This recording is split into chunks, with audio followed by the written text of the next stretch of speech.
السلام عليكم. في الفيديو ده هنعرف ونتعلم ازاي نجمع اكبر كمية من الاكسير، سواء الاكسير العادي او اكسير الظلام او الذهب، بطريقة ذكية جدا.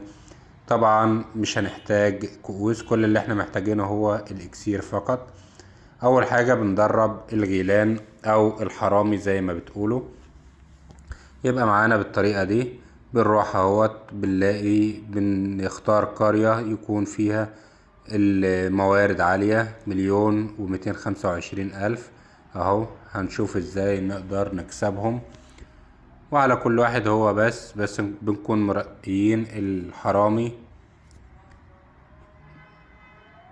كل اللي انا محتاجه هو ممكن 14 واحد ولا 15 بالكتير، بينهوا على الموارد كلها في القرية. زي ما انتم شايفين اهو، جمعنا حوالي 900,000 من الاكسير من اجمالي 1,200,000.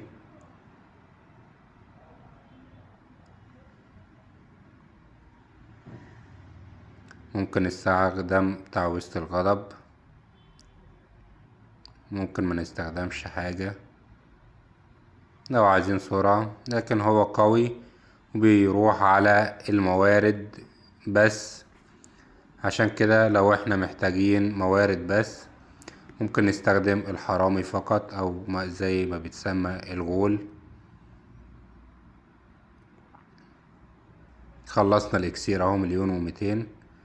لسه الذهب واكسير الظلام او الاكسير الاسود برضو بنفس الطريقة. في كورة كتير بتكون خلاص خربت وبيحطوا الموارد بتاعتها برا، فبالتالي نقدر نستحوذ عليها بسهولة باستخدام الحرامي. زي ما هتشوفوا برضو في فيديوهات تانية، تابعونا ان شاء الله وهتشوفوا طرق الاستحواذ على اكبر الموارد او موارد كتير باستخدام الحرامي. جمعنا اهو الاكسير الاسود والذهب، هنشوف في النهاية استخدمنا قد ايه. يلا بالسلامة. خلاص مش عايزين حاجة من القرية، استحوذنا على كل الموارد، 1,225,000 و8,000 من الاكسير الاسود. وشكرا.